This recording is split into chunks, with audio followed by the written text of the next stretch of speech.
Hey, Mark Wilson. Thanks for joining me at Cooking with Wilson. Today we're pulling out an old recipe. That was my mama's pot roast recipe. And I knew every time she would break this thing out, like a cast Dutch oven, it was going to be a really good meal. And like some of those times when she would be swapping, crock pot recipes back and forth with the church ladies. Some of those. Let me just say that Italian dressing and ranch dressing, they don't mix. Leave it at that. But this is an amazing recipe. It's done in the Dutch oven. I've had a lot of these in the crock pot. They turn out great. This was kind of unique in the flavor and how it's prepared and the way it goes. And I haven't touched a thing on the recipe. The recipe is what it is, and I just stick with it. And I think you'll like it. It comes out basically mouth-watering. So soft. You just kind of sink your teeth into it. Kind of reminds me of that time my buddies and I were doing community service, cleaning up, volunteering to clean up the highways, and walking in the ditch, and all of a sudden I start sinking. And well, they allowed me just to continue to sink and sink and sink and sink, but they were kind enough to get me right before I got into my ears. I have no idea what I stepped in, but it was about like a quicksand. Anyway, we're going to get to this, and here we go. One thing to note, your roast, you want it to have this nice marble into it. You definitely want it to be fat. The marble is fat, and we're going to cook it really slow, and it's basically going to render down in the juices and just make it fall apart. If you have on the back side of this, because sometimes they'll come like that, depending on what the cut is that you have available for you. Sometimes these have like a whole slab of fat. This beef. So my suggestion is trim it all off.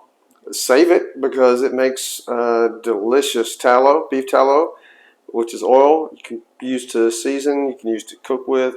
It's fantastic, so I highly recommend you save that off.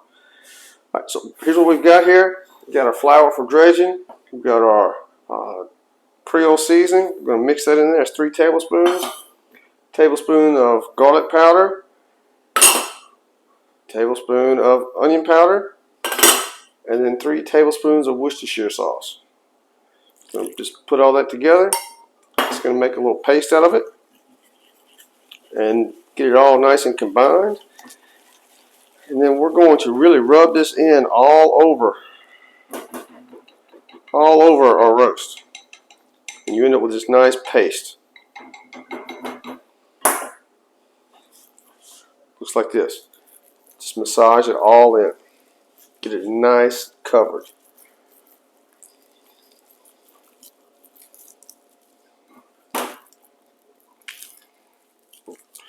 This is basically like for a 3-4 pound roast. So if you've got something a little bit bigger, just up it by half a tablespoon. Make sure you have plenty.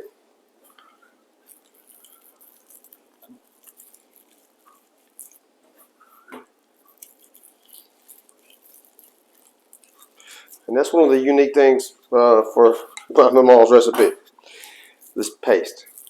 Never seen it done anywhere else like this. Get it nice and covered. We've got our flour. Just going to put it on top of it. Kind of pat it in. Just basically, you can also just dump it in the pan just like this, and just move the roast around on it, and get a nice little layer there. A flour across it, and dredge it in all over the place. Because what we're going to do next is take our butter and our oil, and we're going to put it in our Dutch oven and heat it up, get it nice and hot. And then we're going to put this in there and try to brown it on all sides. Add in our olive oil first, and then add in our butter.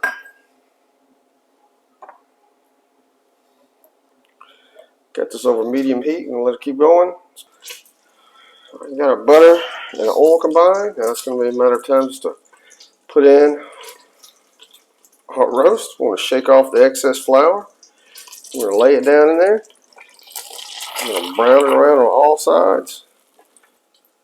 That's what it should look like once you've got one side of it nice and brown. That's the texture and that's the color you're looking for. So now we got it brown on all sides. Now I'm just going to transfer it over here to our plate and add in the onions and the bell peppers. Red onions,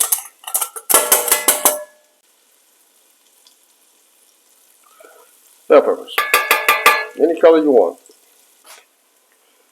So we've got it nice and browned. At this point in time, we're going to add in our tomato paste and then follow it up with the beef broth. Just add in our tomato paste now that the onions are kind of brown. Stir that in, and then we're going to add in our beef broth. At this point in time, you really want to start scraping the bottom of this thing to get up any of those brown bits that were left over from the flour. Get it nice, and you want to get that all incorporated into this process. We got our potatoes. Now we're going to basically add in our celery. We're going to add in our carrots. We're going to add in our thyme, rosemary, and we're going to add in our garlic. Get that all mixed up, and we're basically just going to stir it all up just like this. Make sure it's nice and combined. We have our vegetables in here. I'm just going to mix it all around a few times, and then we're going to put the roast right on top of it. So we got a roast on top of this thing. We're going to put the lid on it, and then we're going to put this in the oven for an hour and a half, 275, and then we'll pull it out, flip it upside down. So it's been cooking for an hour and a half now, covered. Just uncovered it so you can see it. You're ready to flip it over. I'm going to cook it for another hour, maybe a little bit longer.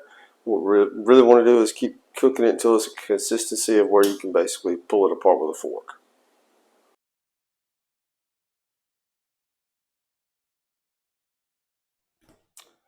Well, there you have it, my Maw-Maw's mouth-watering Southern style pot roast. You can find the recipe in the description below.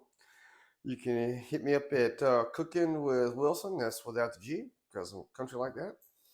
At Gmail, YouTube, Instagram, Facebook, whichever one of those works for you. And let me know what you think if you have any questions. Also, the recipe is going to be in volume 3 of my cookbook. Each one of the cookbooks I put out, all the proceeds that I receive go to charity. And this go around, I'm supporting smiletrain.org. There's a link for that down below in the description if you want to donate, or just type it in, smiletrain.org, and donate directly. They specialize in cleft lip repair and help put more smiles on kids' faces. So it's a great organization, it's a great cause, and I hope you have an opportunity to contribute. And keep this one last thing in mind. Always depend upon yourself. Don't become too dependent on other people, because even your shadow leaves you in the darkness. Until next time.